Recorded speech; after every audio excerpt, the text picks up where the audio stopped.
আসসালামু আলাইকুম দর্শক, ব্রেকিং নিউজ জানতে সম্পূর্ণ ভিডিওটি দেখতে থাকুন। শিক্ষার্থীদের রাজাকার বলিনি বললেন প্রধানমন্ত্রী শেখ হাসিনা। প্রধানমন্ত্রী শেখ হাসিনা বলছেন, বিএনপি, জামায়াত ও শিবির দেশের উন্নয়নকে ক্ষতিগ্রস্ত করার পাশাপাশি বিদেশে দেশের ভাবমূর্তি ক্ষুণ্ণ করার জন্যই দেশব্যাপী তাণ্ডব চালিয়েছে।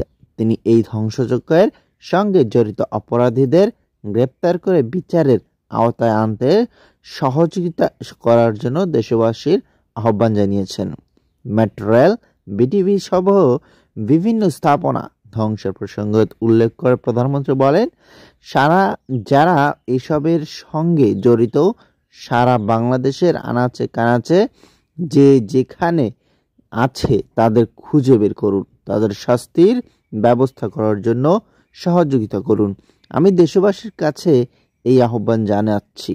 গতকাল রামপুরা সহ বাংলাদেশের টেলিভিশন ভবনে আন্দোলনের সময় চালানো ধ্বংসযজ্ঞ পরিদর্শন শেষে একথা বলেন প্রধানমন্ত্রী শেখ হাসিনা। প্রধানমন্ত্রী শেখ হাসিনা আরও বলেন, তার একটি বক্তব্য ঘিরে শিক্ষার্থীরা যে প্রতিবাদ করছিল সে বক্তব্য বিকৃতভাবে প্রচার করা হয়েছিল। তিনি বলেন, আমি শিক্ষার্থীদের রাজাকার বলিনি। প্রধানমন্ত্রী সকাল 9:13 বিটিভি ভবনে প্রবেশ করেন এবং কোটা সংস্কার আন্দোলন ঘিরে বিটিভি ভবনে চালানো ব্যাপক ধ্বংসযজ্ঞের চিত্র দেখেন।